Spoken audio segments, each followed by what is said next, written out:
The U.S. House of Representatives on Wednesday passed the Tony Cardenas, Schiff, Sherman amendment demanding Azerbaijan's immediate release of Armenian POWs and calling for a report on Azerbaijani war crimes, including the use of illegal munitions and white phosphorus against Armenian civilians, reported the Armenian National Committee of America. The amendment also requests an investigation into the use of U.S. technology in Turkish drones that were used in order to target Armenian civilians during the 2020 Artsakh Nagorno-Karabakh war.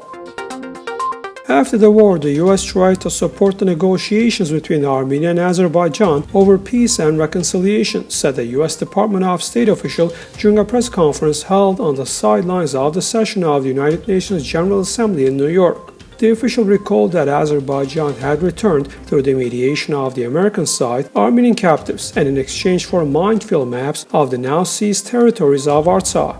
Thus, the question now is whether we can help further ease the tension between the two countries with the support of the US, other countries of the OSCE Minsk Group and Turkey about detainees and mines, and then help take small steps that may pave the way for peace and reconciliation in a broader process, he added.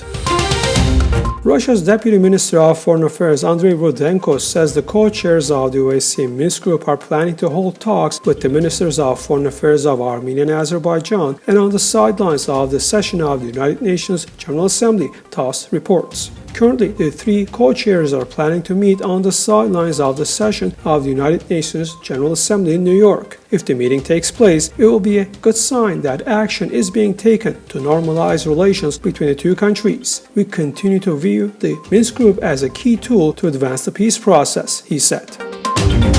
Borosian, 33, Goris city resident and Sunik province governor's son, on Wednesday turned himself in to the Department of Investigation of Crimes Against Humanity of the General Department of Investigation of Especially Important Cases of the Investigative Committee of Armenia, Shamshan.com reported.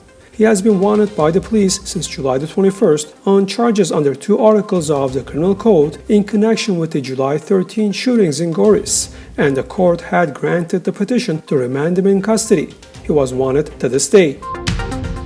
As of Thursday morning, 939 new cases of the coronavirus were confirmed in Armenia, and the total number of these cases has now reached 255,648 in the country. Also, 19 more deaths from COVID-19 were registered, making the respective total 5,200 cases.